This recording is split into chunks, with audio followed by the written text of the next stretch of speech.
On the night of August 4, 1964, North Vietnamese torpedo boats attacked two American destroyers in the Gulf of Tonkin. Out at sea, in the dark, an unprovoked attack on American naval vessels. That's why the Vietnam War started. That's why 58,000 American soldiers died. That's why an estimated 2 million Vietnamese were killed. Except on that night, the water was empty. No torpedo boats, no attack, nothing but open sea and darkness. And now it's 2026. The United States is at war with Iran. First, the reason was nuclear weapons. Then it was ballistic missiles. Then it was the Iranian people who needed to be liberated. The reason has changed 3 times. The war hasn't changed once. 60 years ago, an attack that never happened started a war. Today, a reason that keeps changing is sustaining one. The details are different. The structure is identical. To understand what happened, you need to know what the world looked like in 1964. The world was split in two. On one side, the United States and the Western democracies. On the other, the Soviet Union and the Communist bloc. They weren't fighting each other directly. Instead, they fought through smaller countries, backing opposite sides in conflicts around the world. The thing America feared most was simple. If one country falls to communism, the next one falls and the one after that. Like dominoes, one tips, they all tip. Vietnam was one of those dominoes. The country had been divided in two. The North was communist, backed by the Soviet Union. The South had a US-backed government, but that government was unstable, corrupt, and losing the support of its own people. America had already sent 16,000 military advisors to the South, but it wasn't a war yet. Officially, the United States was just helping. By the summer of 1964, that position was becoming impossible to hold. South Vietnam was crumbling. America faced a choice: either step in directly or watch Vietnam fall. But stepping in directly meant war, and war required approval from Congress, and Congress needed a reason. On August 4th, that reason arrived. So let's look at what actually happened that night. The USS Maddox was patrolling the Gulf of Tonkin, near the North Vietnamese coastline. At around 9 in the evening, radar picked up signals. The crew tensed up. An hour later, sonar reported torpedo sounds in the water. Guns opened fire. For 5 hours, the crew fought what they believed was a real engagement. At 1 in the morning, the captain filed his report back to Washington. North Vietnamese torpedo boats had attacked. The threat had been repelled. Defense Secretary Robert McNamara stood before Congress the next morning. "The attack is unambiguous," he said. "There is no doubt." And on the surface, why would there be? The radar caught something. The sonar heard something. The captain reported it. The Secretary of Defense confirmed it. Except when daylight came, there was nothing in the water. No wreckage, no oil slick, no debris, no bodies. In a 5-hour naval engagement, not a single piece of physical evidence was left behind. And then something even stranger happened. The morning after his report, the captain of the Maddox sent a second message to Washington. He wrote that the engagement needed to be reviewed. The weather had been severe. The radar may have been malfunctioning. The crew had been under extreme stress following a real attack just 2 days earlier. He could no longer say with certainty that any attack had taken place. The man who filed the original report was now saying he wasn't sure it happened. Washington received that message and ignored it. The question is why?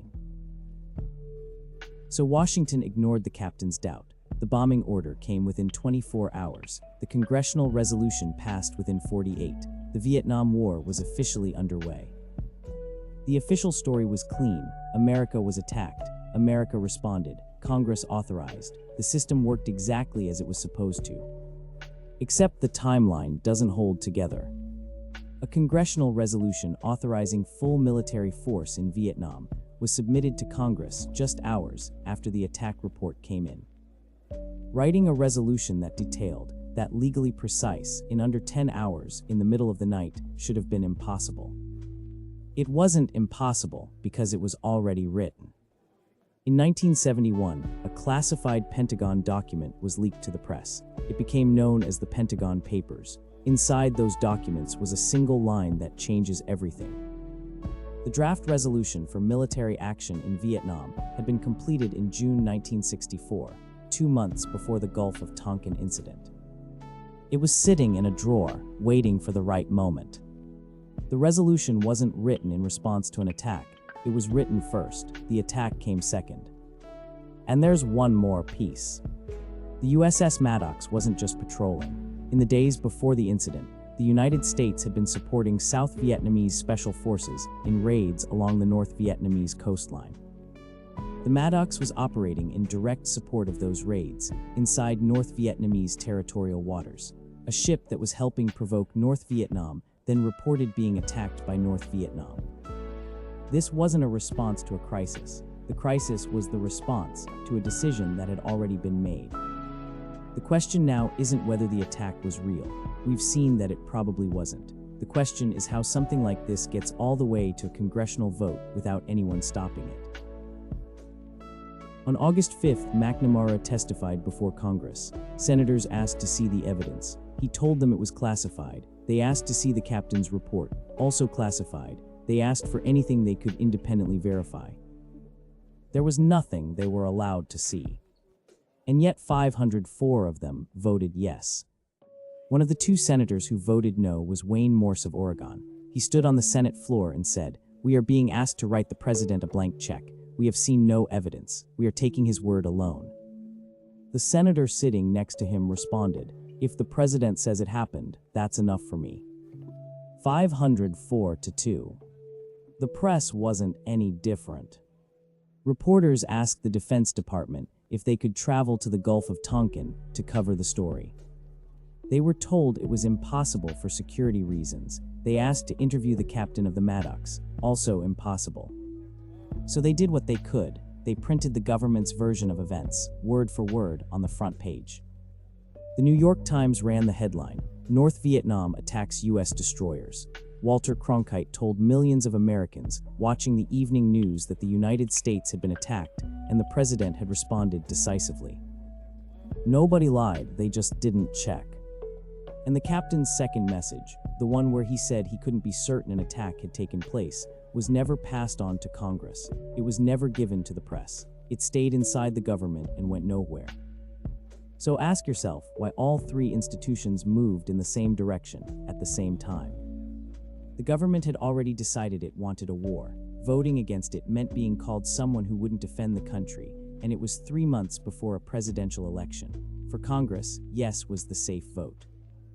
The press operated in a country where questioning the president in a moment of national crisis meant being labeled unpatriotic. Supporting the war was the responsible position. Doubt was the dangerous one.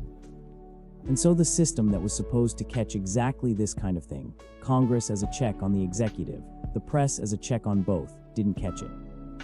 Not because the system was broken, because everyone inside it had more reasons not to look than to look. Think about what that means. It's like a classroom where the teacher accuses a student of breaking a window. There's no evidence. But nobody asks for any, because questioning the teacher means becoming a problem. Defending the accused means taking their side. Staying quiet is safe. So the whole room stays quiet, and the student gets blamed for something nobody actually confirmed. In 1964, the whole country stayed quiet. And the war started. Now look at where we are. In January 2026, the United States began military operations against Iran. The reason given was that the Iranian government was massacring its own civilians during nationwide protests. By February, that reason had quietly shifted. Now the primary justification was Iran's nuclear program, a weapons capability that posed an existential threat to the region. By March, the focus moved again. The target was Iran's ballistic missile infrastructure. The threat had been redefined. Today, the stated goal is the liberation of the Iranian people from an oppressive regime. 4 different reasons, the same war. In 1964, the problem was that the reason was fabricated. There was no attack. The justification was invented to start something that had already been decided. In 2026, the problem is different, but the structure is the same. The reasons aren't fabricated, they're interchangeable. Each one gets replaced when it stops being persuasive enough. The war continues regardless of which reason is currently attached to it. In Vietnam, the resolution was written before the attack happened. In Iran, the justification keeps changing after the war has already started. Both times the war came first, the reason came second. In both times, the same three institutions were in the room: a government that had already decided, a legislature that didn't push back hard enough, a press that reported what it was given. The names are different, the geography is different, the decade is different. But if you lay the two structures on top of each other, they match. Let's go back to where we started. On the night of August 4th, 1964, North Vietnamese torpedo boats attacked American destroyers in the Gulf of Tonkin. That's why the Vietnam War started. That's what we were told. But here's what we actually saw. The water was empty. The captain who filed the report said the next morning he couldn't be certain it happened. The congressional resolution was already written 2 months before the attack, and not one institution, not Congress, not the press, not the military chain of command, stopped to verify a single thing before the war began. 10 years later, McNamara said, "We were wrong, terribly wrong." By then, 58,000 Americans were dead, 2 million Vietnamese were dead, and the war had been built on a night where nothing happened. Now it's 2026. This time there was no waiting for an attack. The United States struck first. The reason was nuclear weapons, then missiles, then the liberation of a people. 3 reasons cycling through, each one replacing the last when it wore out. Vietnam was started with a reason that was false. Iran is being sustained with reasons that keep changing. But in both cases, the war was never really about the reason. The reason was just the door. The war was already on the other side of it. So here is the only question that matters. Was Vietnam a mistake that happened once 60 years ago because of a specific set of circumstances that no longer exist? Or is what we're watching right now in Iran proof that the circumstances never really changed at all?